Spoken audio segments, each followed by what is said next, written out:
5% de la population réalise ses rêves et 95% pas du tout. Encore pire, dans notre communauté, la communauté noire, 3% réalisent leurs rêves et 97% rien. C'est ce dont on va parler dans cette vidéo, mais surtout de 3 choses bien précises qui impactent ces résultats. Stay tuned. Bonjour et bienvenue dans Parlons de business. Alors ici on parle de quoi? On parle de business, on parle d'opportunités d'affaires, on parle d'argent et on parle de tout ce qui peut faire grossir ton compte bancaire, même de mindset. Si vous me découvrez dans cette vidéo, mon nom c'est Stéphanie Mbida, je suis entrepreneur depuis l'âge de 9 ans, passionnée par le business et experte dans la multiplication de l'argent. Wow. Vous savez, trop souvent on fait des choses qu'on ne pas et on ne sait même pas pourquoi on fait ces choses-là. Et ces choses qu'on fait malheureusement nous amènent à certains résultats qui dans la plupart du temps ne sont pas positifs. On va faire la dissection du mode de pensée, dont l'anatomie, de la manière dont les choses sont faites. Et vous allez voir très clairement pourquoi la plupart d'entre nous agissons de la manière dont nous agissons. On va parler ici des 3 étapes qui se suivent ici les unes après les autres, qui impactent ces résultats. La première étape ou la première chose, c'est le conditionnement.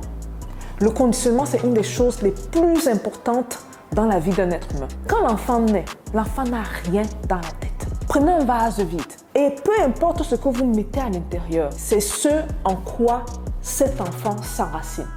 Je vais vous prendre un exemple très simple, 2 exemples même simples de conditionnement, pas un. Le premier, je pense que la plupart d'entre vous, vous avez vu déjà cette photo d'un éléphant qu'on attache à une chaise. Éléphant qui pèse des tonnes. À une chaise qui pèse quelques petits kilos. Et le fait que l'éléphanto, attaché à un piquet, ne se déplace pas au départ, au début, quand il est bébé, il va d'abord essayer de bouger et tout, mais avec le temps, il y a ce qu'on appelle le conditionnement. Il se convainc qu'il ne peut aller nulle part du moment qu'il y a une corde à son cou et qu'il se voit attaché à quelque chose. Maintenant, ce qui est intéressant, c'est que quelques années après, ce même éléphant qui était bébé à l'époque et qui, en essayant de se défaire du poteau, ne pouvait pas se défaire, maintenant qu'il devient grand et costaud, une fois attaché à une chaise qu'il peut aisément déplacer, ne fera rien à cause du conditionnement. Ça, c'est la base. Et ça, c'est le premier exemple. Le deuxième exemple, ici, c'est un sujet un peu plus polémique. Vous voyez ce qui se passe maintenant aux États-Unis, où on impose dans certains films, certaines scènes, kiki, vagin, on se comprend, ok? Donc, on impose maintenant ces scènes aux enfants. Pour vous dire que dans les scènes de dessins animés aux États-Unis, maintenant, je pense que c'est en train de se propager également en Europe, on conditionne les enfants dès le plus bas âge à voir ça, afin que ce ne soit pas irrégulier ou anormal. Ça, c'est le deuxième exemple de conditionnement. Et ça, c'est un exemple tellement parlant que moi, je pense que nos États africains devraient s'inspirer de ça. Vous voyez comme on impose là-bas que leurs enfants regardent certaines scènes à la télé afin que demain, non seulement ils s'accoutument, qu'eux-mêmes, ils soient dans ça. Ça devrait nous dire quelque chose. Pourquoi on ne fait pas la même chose à travers les dessins animés que nos enfants regardent à la télévision? Quand je dis nous, je parle des États africains. Et on impose un certain type de contenu, par exemple un contenu où, quand le noir est représenté dans les dessins animés là, que le noir ait un rôle de leadership, afin que l'enfant se voit comme étant leader demain, que le noir soit un scientifique par exemple, que le noir soit déjà même, je parle bien que le noir, il faut déjà qu'on impose une certaine diversité à la télévision. Il ne faut pas qu'on néglige ce que nos enfants regardent à la télévision. Quand les enfants ne voient que les blancs, ils vont s'identifier à ce contenu-là. Donc, vous voyez, le conditionnement, c'est la base de tout. Hollywood a compris ça. Parce que ceux qui tirent les ficelles, qui imposent ce genre de choses à la télévision, que maintenant les enfants doivent voir ça à la télévision, c'est parce qu'ils savent l'importance du conditionnement. Donc, ne négligeons pas ça, c'est la première étape. S'il y a des parents donc, qui regardent cette vidéo-ci, vous comprenez donc l'importance du conditionnement et le fait que c'est crucial pour nous de mettre dans la tête de nos enfants, parce que quand les enfants naissent, je l'ai dit au départ, c'est vide, ils n'ont rien. C'est nous qui mettons dans leur tête un certain système de croyances. Et c'est ce deuxième point où on va passer. Donc après le conditionnement, il y a le système de croyances. Vous voyez que l'un découle de l'autre. Le système de croyances, donc, naît de ce qu'on a mis dans la tête de l'enfant. Si déjà très tôt, quand il dit mis dans la tête, ça peut être ce qu'on lui dit. Vous passez le temps à dire à votre enfant, tu es toto, tu es stupide, tu ne vas rien faire dans ta vie. Oui, quitte de là et tout. Mais le gars grandit en pensant qu'il est. Quelqu'un de très connu a dit aux États-Unis que ça ne sert à rien de libérer un esclave. Parce qu'on a tellement conditionné à être esclave que le jour où on va lui dire, pars, tu es libre, il va se retrouver en plein air. Tu vas se dire, mais je vais où? Je fais quoi? Mais non. Il va revenir à la maison. Et pire, il va entrer par la porte arrière. Parce que pour lui, il ne mérite pas d'entrer par la porte en avant. C'est le résultat du conditionnement qui crée donc un système de croyance bien précis. Et quand on parle de système de croyance, c'est à tout niveau. Ça peut être sur le plan, la perception de nous-mêmes. Et vous savez que le peuple noir, à ce niveau-là, notre perception de nous est au plus bas. On cherche toujours des sauveurs. On n'arrête pas de dire aux noirs, arrêtez de chercher des sauveurs. Les sauveurs que vous cherchez là, c'est vous. Vous êtes déjà là. Il n'y a personne qui va venir dans 100 ans, dans 1000 ans vous sauver. Vous êtes là. Mais ce système de croyance est difficile à défaire à cause du conditionnement à la base, du contenu qu'on regarde, de certaines croyances qu'on nous met dans la tête.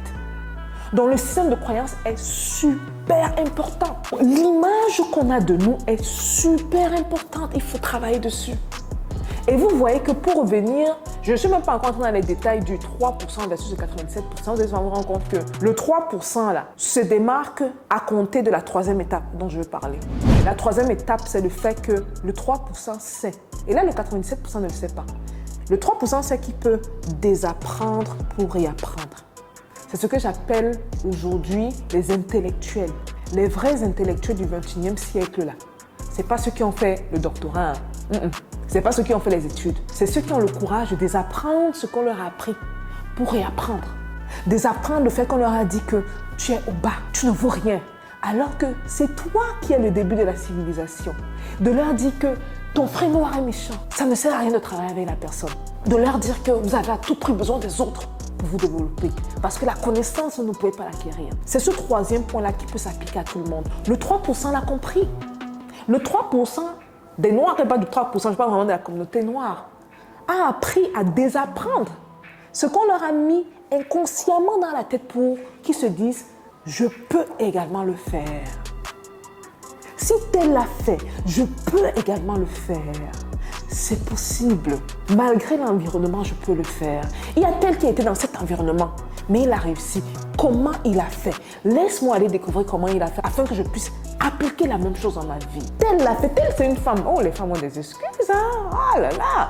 Tel l'a fait, mais elle a fait comment? Sachant qu'il y a certaines réalités, surtout dans certains business, parce que je pense que c'est celles qui vendent quand même les articles féminins ne vivent pas la même réalité que celles qui sont dans un milieu masculin. Les business où il y a des hommes autour, vous imaginez les obstacles. Il y a beaucoup de femmes qui réussissent, mais comment elles ont fait? Tel vient d'un milieu pauvre. Il fouillait dans les poubelles quand il était enfant. Il est là aujourd'hui, comment il a fait? Et un autre système de croyance que je vais détruire ici, là. Ceux qui pensent que pour réussir, là, il faut passer par les atrocités.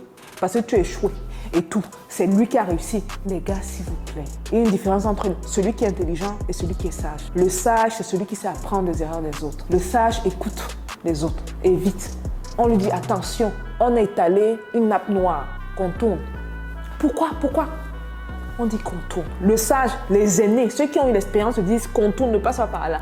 Toi, t'es-tu comme tu vas là. Tu pars, tu marches sur la nappe noire. Poup, c'est un gouffre, tu tombes. Et quand tu tombes, tu es content. Je suis tombé. Voici ce qui s'est passé. Tu n'as pas écouté. Celui qui évite la nappe noire, là, lui, on va dire que oh, sa réussite est bizarre. C'est pas bizarre. Il est sage. Il est sage.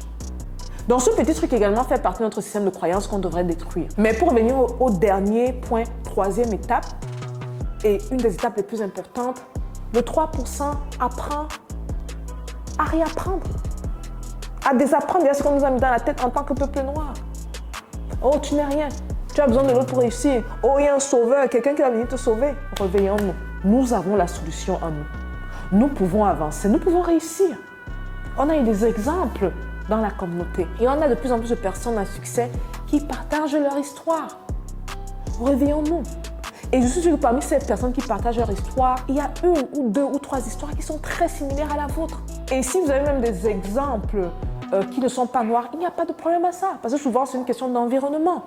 C'est vrai que nous, en tant que peuple noir, on a plus de challenge, mais dans le même temps, on peut s'inspirer des histoires d'autres personnes. Donc voilà dans les 3 étapes qui n'ont l'air de rien, mais qui sont à la base de tout. Je viens là de vous faire l'anatomie de comment les choses se passent en ce monde afin de réussir ou afin d'échouer. Le conditionnement. Nous, les parents, donc faisons attention. Ceux qui sont à la tête des États, les gouvernements, les institutions, vous comprenez maintenant pourquoi c'est très important de mettre quelque chose d'important dans la tête de ceux qui sont en dessous de vous. Deuxièmement, le système de croyance. Ce conditionnement crée un système de croyance. Contrôlons-le, parce que le système de croyance est à la base de tout. De quelqu'un qui se lève, qui dit « je vais réussir » et de quelqu'un d'autre qui procrastine toute la journée, se demande ce qui ne va pas dans sa vie. C'est parce qu'il y a un problème au niveau de son système de croyance. Il se dit qu'il n'est pas capable de le faire. Il se dit que les autres valent mieux que lui. C'est là où tout se joue. Et le 3e point, bien sûr, désapprendre pour y apprendre. Une fois que c'est fait, vous m'en donnerez des nouvelles. Je vous attends dans les commentaires. Dites-moi personnellement pourquoi votre vie n'avance pas. Quels sont les challenges que vous avez? Pourquoi d'après vous, vous avancez, puis vous reculez? Pourquoi vous procrastinez d'après vous? Allez fouiller un peu. Et vous allez voir que j'ai mis le doigt sur ce que vous n'arriviez pas à identifier. Je vous attends dans les commentaires. Peace out.